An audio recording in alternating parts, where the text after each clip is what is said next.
So there are different theories related to light. First is the wave theory of light. Now wave theory cannot explain photoelectric effect correctly. Okay, wave three G आहे ती photoelectric effect correctly explain करू शकत नाही. Okay, why explain करू शकत नाही?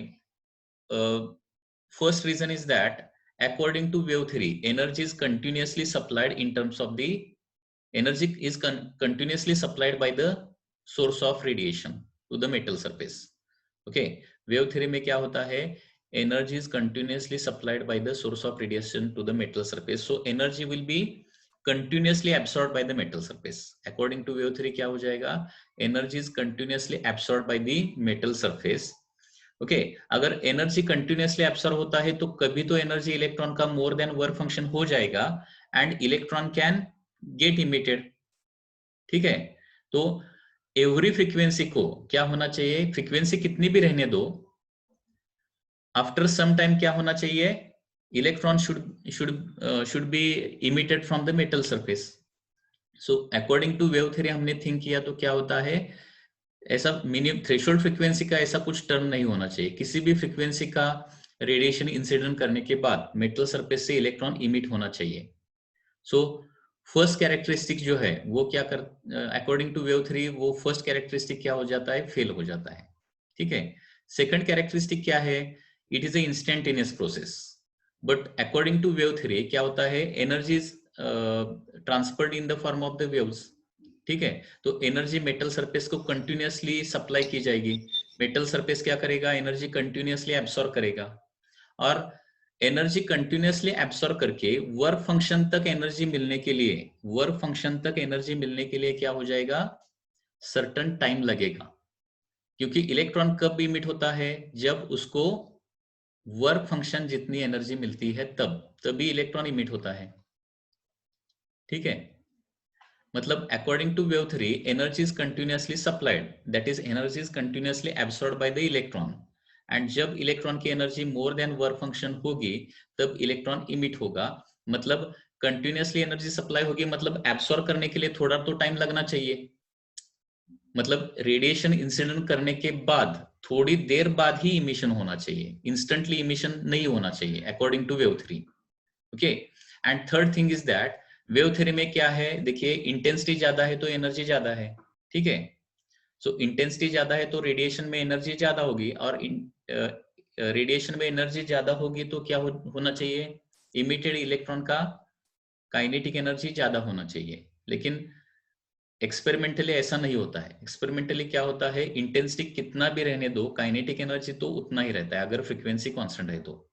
Okay, kinetic energy is independent of frequency.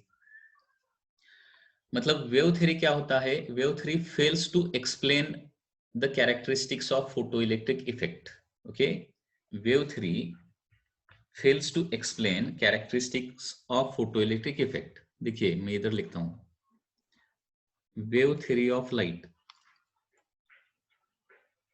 Wave theory of light fails to explain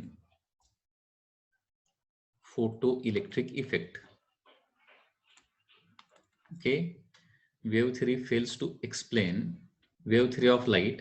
Okay, so according to wave theory of light, what happens? Light is emitted in the form of wave and energy is continuously radiated by the source.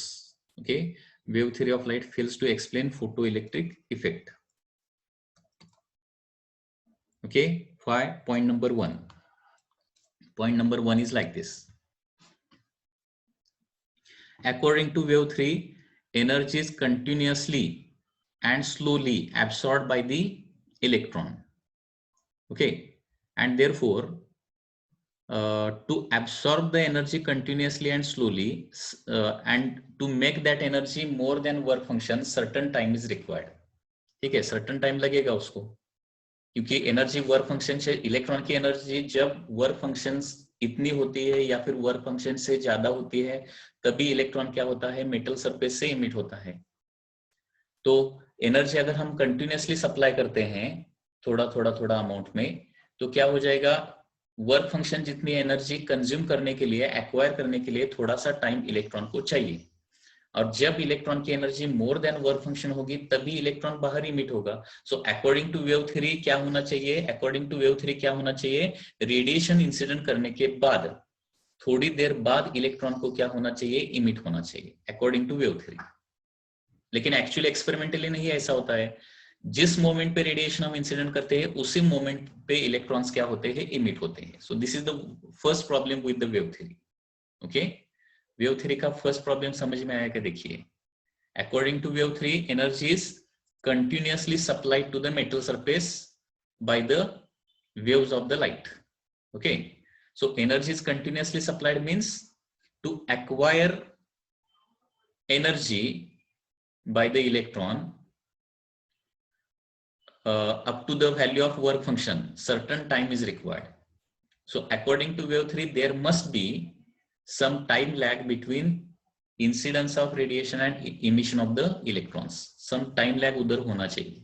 okay, according to wave 3. लेकिन reality में मतलब experimentally वैसा नहीं होता है.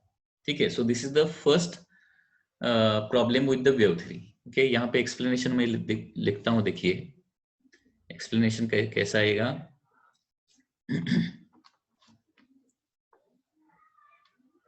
According to wave theory, according to wave theory,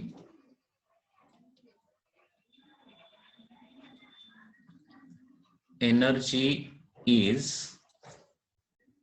continuously absorbed by metal surface. Energy is continuously absorbed by the metal surface, that is electrons in the metal surface. Okay, so therefore इधर क्या हो जाएगा, therefore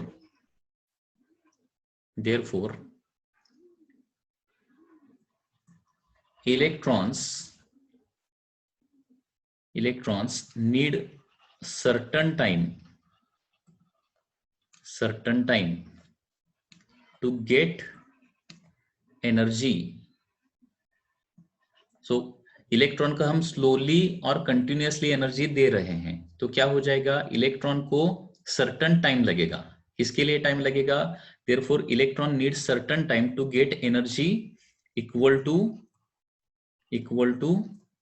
work function. ठीक है, क्योंकि आपको work function मतलब पता है. वर्क फंक्शन क्या है, minimum amount of energy required for the electron to liberate from the metal surface. Metal surface से बाहर आने के लिए इलेक्ट्रॉन को एक certain minimum amount of energy चाहिए, उसको क्या बोलते हैं, वर्क फंक्शन. अगर इलेक्ट्रॉन को वर्क फंक्शन से ज्यादा एनर्जी मिलती है तभी इलेक्ट्रॉन मेटल सरफेस से बाहर आता है.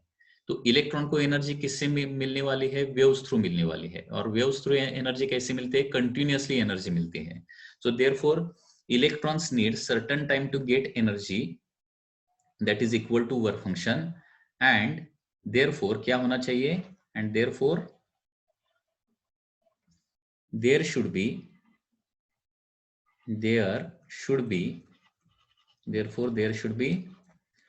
certain time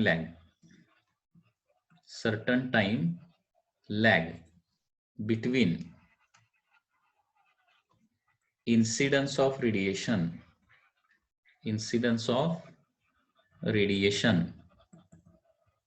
and emission of electron. लेकिन एक्सपेरिमेंटली ऐसा नहीं होता है. Okay, so therefore this characteristic, okay, according to wave theory this characteristic is wrong. So actually लेकिन होता है वैसे. ठीक है, सो देखिए first once again, first what is the first demerit. According to wave 3, energy is continuously absorbed by the metal surface. Okay, that is electrons. Therefore, electrons need certain time to get energy equal to work function, and therefore there should be certain time lag between incidence of radiations and emission of the electron. Second problem with the wave theory is that more intensity means more energy is incident. Okay, more, अगर radiation की intensity ज्यादा होगी तो क्या हो जाएगा, energy per metre square per second surface पे ज्यादा इंसिडेंट होगी, क्योंकि intensity is nothing but energy per unit area per second रहता है। इंटेंसिटी मतलब क्या रहता है, energy per unit area per second. So intensity अगर ज्यादा होगी तो क्या हो जाएगा, more energy will be supplied to the metal surface per unit time पर सेकंड। तो एनर्जी अगर इलेक्ट्रॉन को ज्यादा मिलती है तो इलेक्ट्रॉन क्या होना चाहिए, ज्यादा काइनेटिक एनर्जी से बाहर आना चाहिए। इलेक्ट्रॉन को अगर ज्यादा एनर्जी मिलती है तो इलेक्ट्रॉन ज्यादा काइनेटिक एनर्जी से आना चाहिए, मतलब अकॉर्डिंग टू वेव थ्योरी क्या होना चाहिए, kinetic energy should depend on intensity. Kinetic energy should depend on intensity, but experimentally क्या दिखाई देता है हमें, काइनेटिक एनर्जी इंटेंसिटी पे डिपेंडेंट नहीं रहता है, काइनेटिक एनर्जी फ्रीक्वेंसी पे डिपेंडेंट रहता है। सो this is the second problem with the wave theory. Okay, तो सेकंड प्रॉब्लम क्या है, when more intense radiations are incident,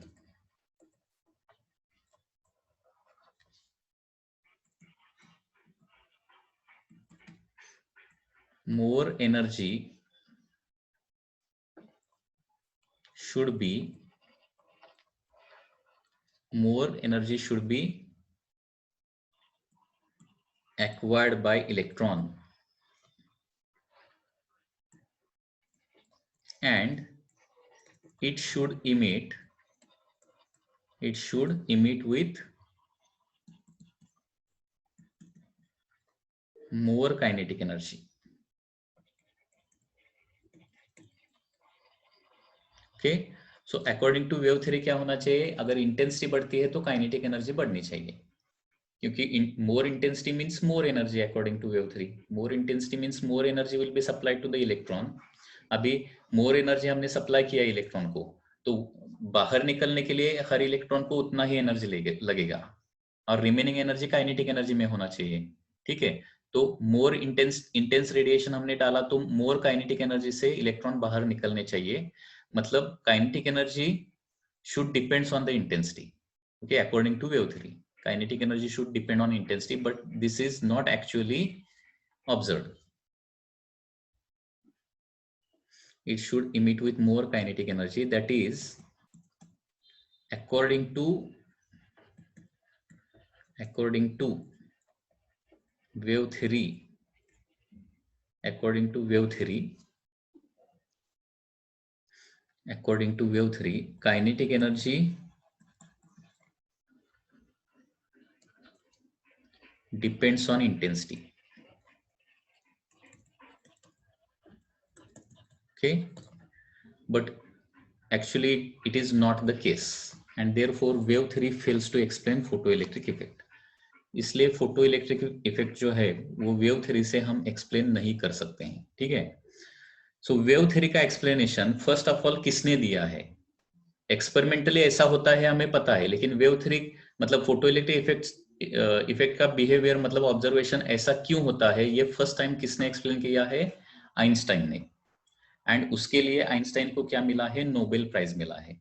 so Einstein has got a single Nobel Prize, okay, in his lifetime, and that is only for the explanation of this photoelectric effect, and that is based on quantum theory. क्योंकि wave theory तो explanation नहीं दे पाता है, wave theory wrong explanation देता है, correct explanation नहीं दे पाता है, तो उसका एक्सप्लेनेशन फोटोइलेक्ट्रिक इफेक्ट का एक्सप्लेनेशन आइंस्टाइन ने दिया है बाय यूजिंग क्वांटम थ्योरी।